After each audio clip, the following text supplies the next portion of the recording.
Hello. மாமா, உங்ககிட்ட ஒன்னு சொல்லணும். என்ன சொல்லு.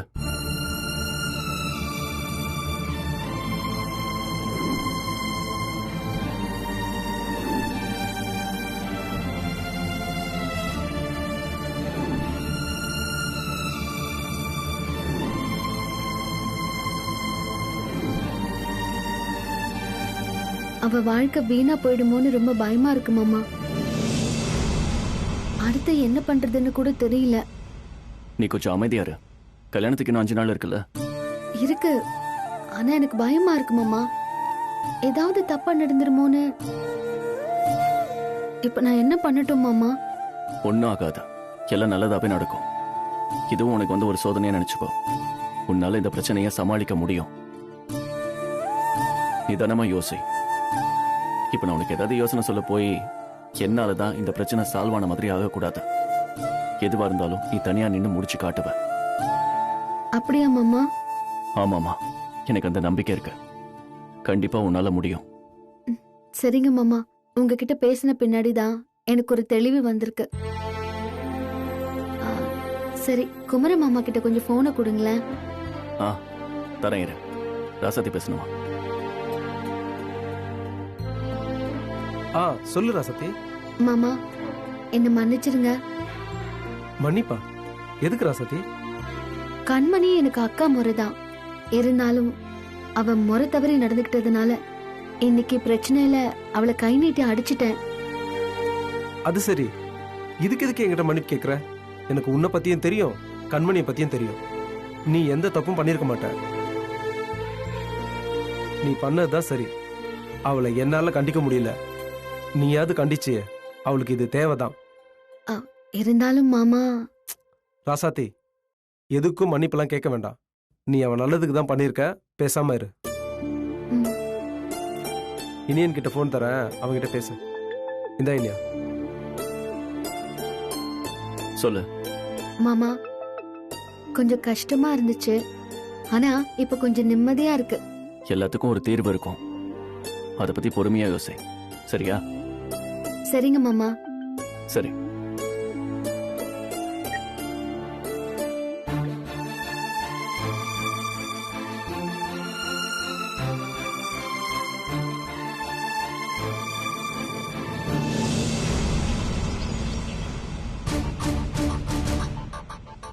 அந்த ராசாத்திக்கு அவ்வளவு திமிராயிடுச்சா? அவ என்ன மீறி எப்படி இந்த கல்யாணத்தை நடத்த போறான்னு நானும் பாக்குறேன். நீ உடனே உங்க மாமாவுக்கு போன் பண்ணி வர சொல்லு. சரிங்க அத்தை. மேல இனியனோட ரூம் சும்மா தான் இருக்கு. கல்யாணம் முடியற வரைக்கும் அவங்க அங்கேயே இருக்கட்டும். நீ ஒண்ணும் கவலைப்படாத கண்மணி. என்னோட தலைமையில உன்னோட மாமா பொண்ணு கல்யாணம் சிறப்பா நடக்கும்.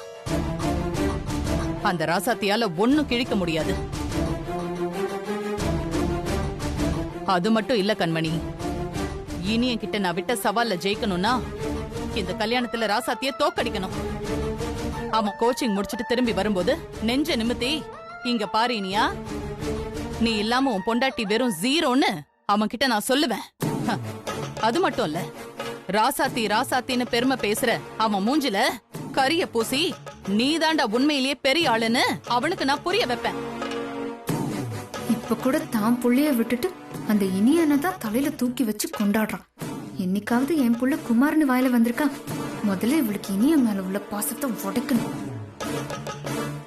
என்ன கண்மணி யோசிச்சுட்டு இருக்க? ஒன்னும் இல்ல அத்தை. கண்மணி, முதல்ல உங்க அம்மாவுக்கு போன் பண்ணு. சரிங்க அத்தை.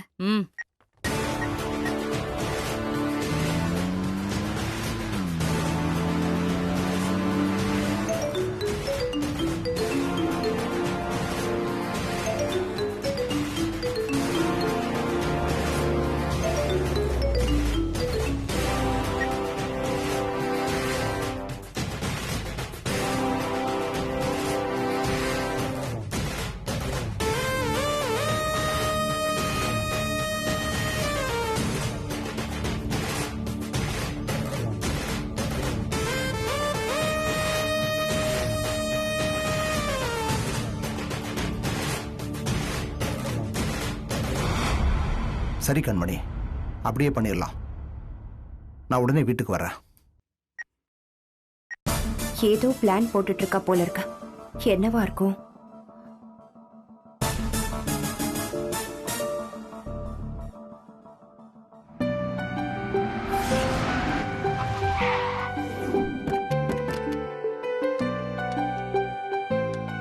அத்தை ஆ? அவங்க வந்துட்டாங்க போல இருக்கு. வா போலாம். ஆ.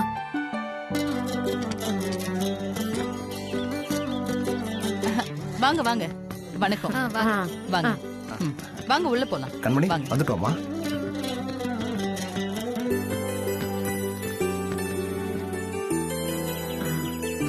கண்மணி, நான் கூட ராசாத்தி வர முடியாத இடம்னு சொன்ன உடனே எந்த இடம்னு மண்டையை போட்டு உடைச்சுக்கிட்டேன். ஆனா உனக்கு சாணக்கிய தந்துரண்டி. என்னம்மா பிளான் போட்டிருக்க? அவ கனவுலயும் நினைச்சு பார்க்க முடியாத இடத்துக்கு வர வச்சிருக்க. சரி வாமா. வாங்க எல்லாரும் வாங்க. வாங்க.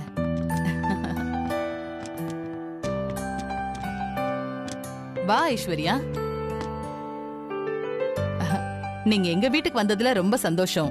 இத உங்க வீடு மாதிரி நினைச்சுக்கங்க. என்ன வேணும்னாலும் நீங்க தயங்காம என்கிட்ட கேளுங்க. மேல இனிய ரூம் ஃப்ரீயா தான் இருக்கு. நீங்க அங்க தங்கிக்கோங்க. கண்மணி, இவங்கள இனியன் ரூம்ல தங்க வச்சிருன்னு. ரொம்ப நன்றிங்க. நாங்க உங்களுக்கு ரொம்பவே கடமைப்பட்டிருக்கோம். என்ன எதுக்கெல்லாம் போய் நன்றி சொல்லிக்கிட்டு? நீங்க போங்க, போய் ரெஸ்ட் எடுங்க. அத்தை கூட்டிட்டு போங்க. வாங்க. வா போங்க. ஐசு வா. ராஜி வாடி. வா. என்ன மரகதம், இவங்க இங்கதான் தங்க போறாங்களா? ஆமாங்க. ம். அவங்க நம்ம கண்மணியோட சொந்தக்காரங்களாயிட்டாங்க. அவங்க பொண்ணு கல்யாணம் வேற நடக்க போகுதுல்ல. பெரிய பெரிய ஆளுங்கெல்லாம் வருவாங்க. அவங்க தங்க அந்த வீட்ல இடம் இல்ல. அதான் நம்ம வீட்ல வந்து தங்குறேன்னு சொன்னாங்க. அப்படியா? பரவாயில்ல, கண்மணி கூட பொறுப்பு வந்துருச்சு. கண்மணி இப்படி பொறுப்பா இருக்கிறது சந்தோஷம் தானே? ஆமாமா. இத வச்சு என்ன திட்டம் போட்டிருக்காங்கன்னு யாருக்கு தெரியும்? கண்மணி உண்மையிலேயே இவங்க மேல இருக்கிற அக்கறையில அதை பண்றாளா? கண்டிப்பா இருக்காத. கண்மணி ஏதோ திட்டத்தோட தான் இவங்களை இங்க வர வச்சிருக்கா. அது என்னன்னு கண்டுபிடிச்சே ஆகணும். கண்டுபிடிக்கிறேன்.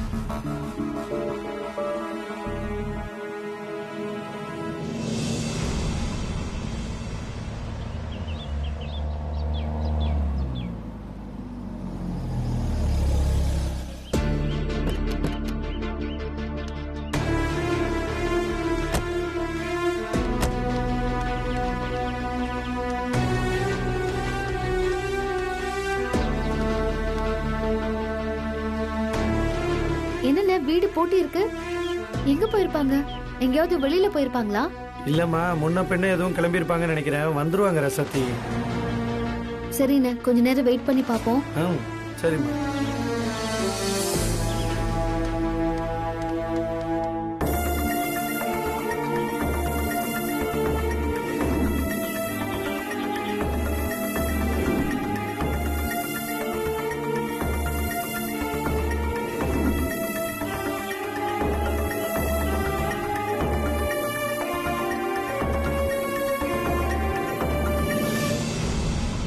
ரசத்தி, இந்த அக்காட்ட கேட்டு பாப்போமா? ஆமா, சரிண்ணே. அக்கா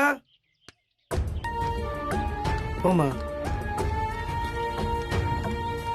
அக்கா, இந்த வீட்ல இருக்கிறவங்க எங்க போயிருக்காங்கன்னு தெரியுமா? அவங்க ஊர்ல இருக்கிற குலதெய்வம் கோயில் போறதா பேசிட்டு இருந்தாங்க. அவங்க அங்கதான் போயிருக்காங்க. ஆனா அதுக்கப்புறம் யாரும் வரவே இல்ல. கொஞ்ச நேரம் முன்னாடிதான் கோகிலா மட்டும் சூட்கேஸ்ல துணிமணி எல்லாம் எடுத்துட்டு கிளம்பி போனாங்க. ஏன், என்னாச்சு? அதெல்லாம் ஒண்ணும் இல்ல. அது சரிங்கக்கா, நீங்க கிளம்புங்க. நன்றி. சரிப்பா. அண்ணா, கண்மணி ஏதோ பிளான் பண்ணிட்டா போல. அவங்க நம்ம கண்ணுல படாத மாதிரி எங்கேயோ மறைச்சு வச்சிருக்கா. நீ நினைக்கிறதாமா எனக்கும் தோணுது.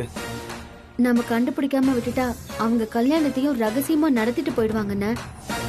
நம்ம விடக்கூடாது. இந்த கல்யாணம் மட்டும் நடந்துட்டா ஐஸ்வர்யா வாழ்க்கை வீணா போயிடும்னு. ரசதி, நீ கண்டதை போட்டு குழப்பிக்காதம்மா. அவங்கள நம்ம எங்க இருந்தாலும் கண்டுபிடிச்சிடலாம். கண்மணி என்ன இப்படி பண்றா? அவளை பத்தி தான் உனக்கு தெரியும்ல ரசதி. நீ அவளை நினைச்சலாம் புலம்பாதம்மா. என்ன நடந்தாலும் பாத்துக்கலாம். சரிண்ணா. சரி வாமா போலாம்.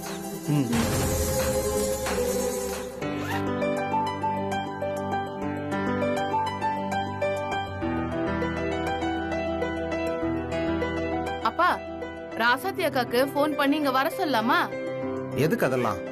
ஒண்ணும் வேண்டாம். இனிமே ராசாத்தியை பத்தி எந்த பேச்சும் எடுக்காத. ஏன் எதுக்கு எடுக்க கூடாது? நம்ம அக்கா தானே. என்ன அக்கா அக்கான்ட்டு? ஏதோ அவங்க நமக்கு கொஞ்சம் ஹெல்ப் பண்ணாங்க. அவங்களுக்கு வேற வேலை எல்லாம் இருக்காது. சும்மா தொந்தரவு பண்ணிக்கிட்டு கல்யாணம் முடியற வரைக்கும் நீ கொஞ்சம் அமைதியா இருந்தா மட்டும் போதும். இப்ப எதுக்குங்க அவளை திட்டுறீங்க?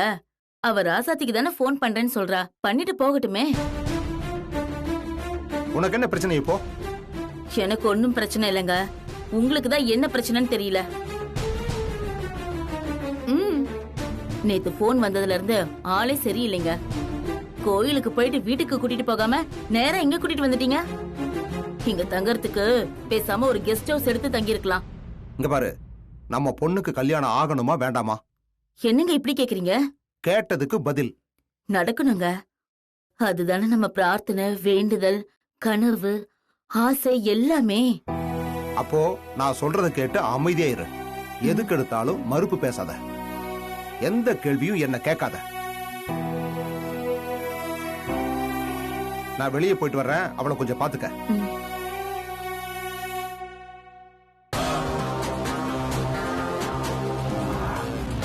மாமா, நான் உங்ககிட்ட ஒரு விஷயம் சொல்லணும். இங்க இருக்கிற எல்லாரையும் அந்த ராசாத்தி நல்லவ போல பேசி மனச மாத்தி வச்சிருக்கா. எல்லாரும் அவளுக்கு தான் சப்போர்ட். அதனால அத்தையையும் ஐஸ்வர்யாவையும் இவங்க கூட சேராம அதிகமா பேசாத மாதிரி பாத்துக்கோங்க. சரி கண்மணி. இதெல்லாம் நான் ஐஸ்வர்யா நல்லதுக்காக தான் மாமா பண்றேன். என்ன பத்தி தப்பா நினைச்சுக்காதீங்க. நீ சொல்றது எனக்கு புரியுது கண்மணி. சரிங்க மாமா. நான் கொஞ்சம் வெளியே போயிட்டு வந்துடுறேன். வரேங்க.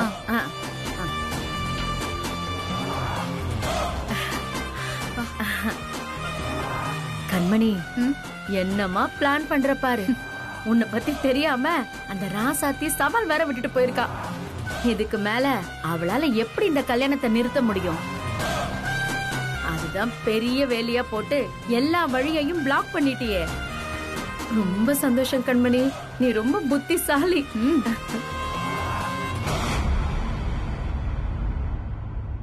மா, அப்படி இல்ல. அவ கல்யாணத்தை நிறுத்த வேற ஒரு வழி இருக்கு. என்ன வழி? சித்ராங்கிற ஒரு பெரிய ஆயுதம் அவ கையில இருக்கு. அத வச்சு அவளால எல்லாத்தையும் நிறுத்த முடியும். அதுதான் அவகிட்ட இருக்கிறதுலயே ரொம்ப டேஞ்சரஸான வெப்பன். என்னடி சொல்ற? என்னவா இருக்கும்? அம்மாவும் மகளும் கூடி கூடி பேசுறத பார்த்தா யார் கூடயோ கெடுக்கிறதுக்கு திட்டம் போடுற மாதிரி தான் இருக்கு.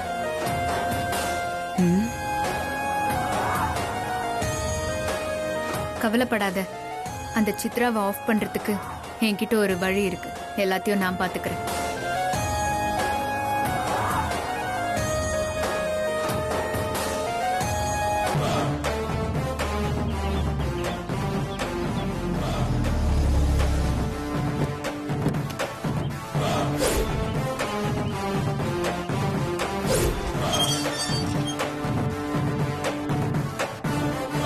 யாருங்க நீங்க? இப்படி திடுதிப்புன்னு வீட்டுக்குள்ள வந்து நிக்கிறீங்க? நான் யாருங்கிறது இருக்கட்டும். என்னையா பொண்ணை வளர்த்து வச்சிருக்கீங்க? என் பொண்ணோட வளர்ப்பை பத்தி பேசுறதுக்கு நீ யாரு? ஏய், இரா பொண்ணை பெற்றவர் கேட்கிறார்ல. ஐயா, நான் சேர்மன் கலையரசனோட பிஏ. என்ன பத்தி தெரிஞ்சுக்கிட்டீங்கல்ல? இப்போ உங்க பொண்ணை பத்தி தெரிஞ்சுக்கங்க. அவ வீட்டுல இருக்காளா இல்ல யாரு கூடயாவது ஊர் சுத்த போயிருக்காளா? இத பாருங்க, என் பொண்ணு மேல அபாண்டமா பழி போடாதீங்க. ஏங்க, எங்க பொண்ணை பத்தி தப்பா பேசாதீங்க. எங்க பொண்ணு மாதிரி இங்க யாருமே இல்ல. உங்க பொண்ணு லட்சணத்தை சொல்றேன், கேட்டுக்கங்க. எங்க சேர்மன் ஐயாவோட வேண்டப்பட்ட பையனை லவ் பண்ணி ஊரெல்லாம் சுத்தி இருக்கா உன் பொண்ணு. அவனும் இஷ்டப்பட்டு தான் சுத்தி இருக்கான். ஆனா இப்ப அவன் வீட்டுல பார்த்த பொண்ணோட நிச்சயதார்த்தம். அப்போ உன் பொண்ணு என்ன பண்ணணும்? ஒதுங்கிடணுமா இல்லையா? ஆனா ஒதுங்காம மிரட்டிக்கிட்டு இருக்கா. இது நியாயமா? என் பொண்ணு அப்படிப்பட்ட பொண்ணு இல்லைங்க. சத்தியமா லவ் எல்லாம் பண்ணிருக்க மாட்டா. யோ, எல்லா அப்பனும் இதே மாதிரிதான் சொல்லிட்டு இருக்கீங்க. பெத்த பொண்ணு எங்க போறா, ஏது பண்றா, என்ன செய்யறன்னு பார்க்காம என்னையா பண்றீங்க? ஒரு நிமிஷம்.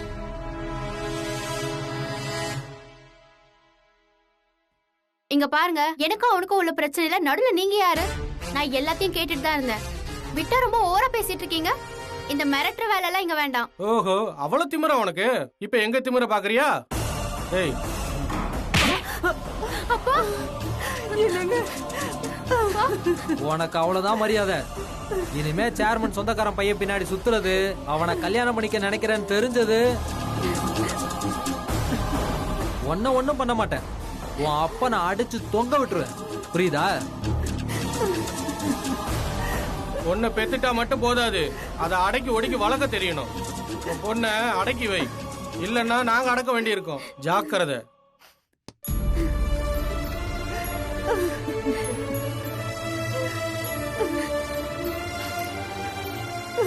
ஐயோ ஐயோ ஐயோ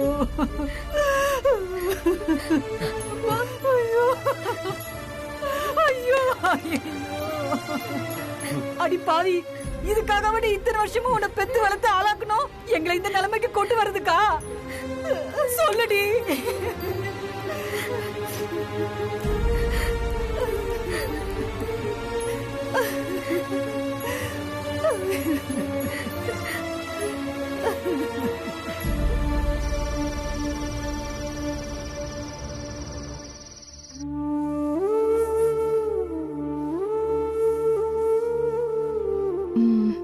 அத்தை, இதை கீழே வைங்க.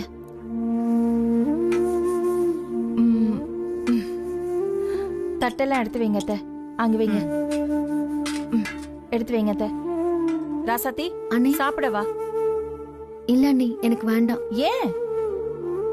எனக்கு பசிக்கல அண்ணி, ஒரு மாதிரி இருக்கு. இந்த மாதிரி சொல்றா? ராசாத்தி, 2 சப்பாத்தியாவது சாப்பிடுமா? வாங்க சாப்பிடலாம். வாமா. இல்ல, எனக்கு கொஞ்சம் தனியா இருக்க விடுங்களேன். என்ன சாப்பிடவே மாட்டேங்கிறா? ஏதாவது ஒண்ணு யோசிச்சுட்டு இருக்கா. ராசாத்தி, நீங்க பாரு ப்ளீஸ் அண்ணி. ஏய், என்னத்த தனியா இருக்கணும் சாப்பிடவே மாட்டேங்கிறா? விடு பொன்னி, அவளுக்கு ஏதோ மனசு சரியில்லை போல இருக்கு. நீ இவங்களுக்கு எடுத்து வை. நீங்க வாங்க அத்தை, உட்காருங்க.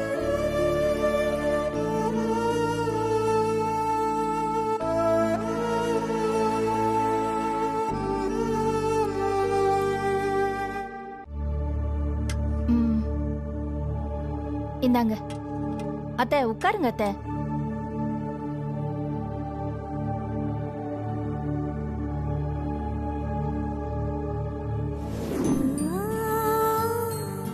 அக்கா, என்னாச்சு? ஒண்ணும் இல்லையே. இல்ல, நீங்க சோகமா இருக்க மாதிரி தெரியுது. அப்படிலாம் ஒண்ணும் இல்ல ஐஷு. இருங்க, நான் உங்களை சிரிக்க வைக்கிறேன். எப்படி? நீங்க உங்க போனை கொடுங்க, நான் மாமாக்கு வீடியோ கால் பண்றேன்.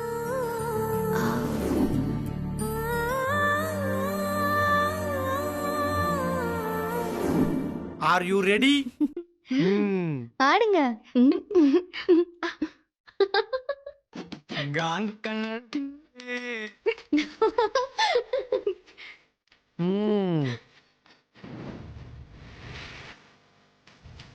நல்லா இறக்கி குத்த.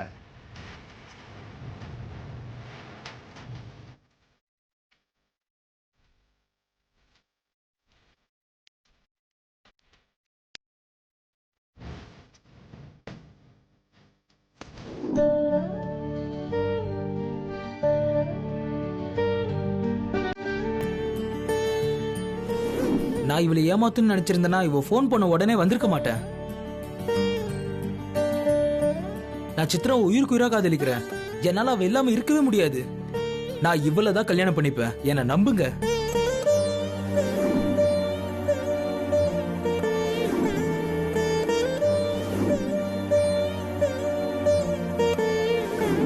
அந்த பொண்ணை கல்யாணம் பண்ணிக்கிட்டா உன் லைஃப் செட்டில் ஆயிடும். இந்த கல்யாணம் சும்மா ஒரு ஃபார்மாலிட்டிக்கு தான். தாலி கட்டினதுக்கு அப்புறம் உனக்கு பிடிச்ச மாதிரி யார் கூட வேணாலும் எப்படி வேணாலும் வாழ்ந்துக்கோன்னு சொல்லி என்னோட மனசை மாத்தி இந்த கல்யாணத்துக்கு ஒத்துக்க வச்சதே கண்மணி அக்கா தான். யாரு? நானா கெடுக்க பாக்குறேன்? நீதான் அந்த லூசு வாழ்க்கையவே கெடுக்க பாக்குறேன். நான் எப்பாடுபட்டாவது அவளுக்கு ஒரு கல்யாணத்தை பண்ணி கரை ஏத்திடலான்னு பாக்குறேன். அதுக்கு அப்படி இப்படின்னு கூட குறைய போய் பேசுறதுதான். ஆனா நீ பெரிய நியாயம் நீதி தவறாதவ மாதிரி வெட்டி நியாயம் பேசி அவ கல்யாணத்தை கெடுக்க பாக்குற.